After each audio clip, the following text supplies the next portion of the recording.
Lep pozdrav vsem. Sicer danes ne bom nič govorili o Mehiki, ampak samo o geometričnih popravkih.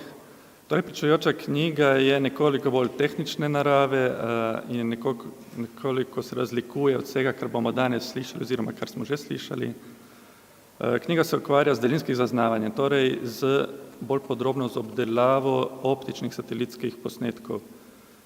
Zdaj, večina od vas verjetno že pozna optične satelitske posnetke, zelo jih je populariziral prav Google Earth, verjetno vsi poznate Google Earth. In tudi Google Earth recimo uporablja neke geometrične popravke, da lahko recimo obdela satelitske slike in jih prikazuje v aplikaciji, kot vsi vemo, no. Pričujoča knjiga se tudi ukvarja z geometričnimi popravki, ampak v mojem primeru gre za samodejne geometrične popravke, ki dosegajo tudi visoko ločljivost, brez da bi operater posegel v samo obdelavo. Torej, če si zamislimo, če imamo nek satelit v vesolju, recimo na 500-600 kilometrih oddaljenosti, on posname sliko, ta slika se preko antene prenese v bazno postajo in tam se obdela, recimo s postopkom, kot je opisan v pričujoči knjigi, dobimo pa ortorektificirano sliko oziroma satelitski ortofoto. Tak ortofoto je zelo uporaben za več aplikacij kot podlaga, recimo za neke prostorske analize, lahko se uporablja recimo za spremljanje dogajanja na morju, lahko se uporablja za spremljanje vegetacije, zelo uporaben je tudi recimo v primeru naravnih nesreč. Torej, v knjigi je opisan, kot sem že prej omenil, samodejen geometrični postopek. Ta postopek je v našem primeru razdeljen na 4 dele. Prvi del je povezan s samim branjem in samega posnetka in branjem metapodatkov, drugi del oziroma drugi modul generira oslonilne točke, tretji modul je pa najbolj pomemben in najbolj zahteven del, ki ima tudi, je pretežno najbolje opisan v knjigi, to je geometrični model.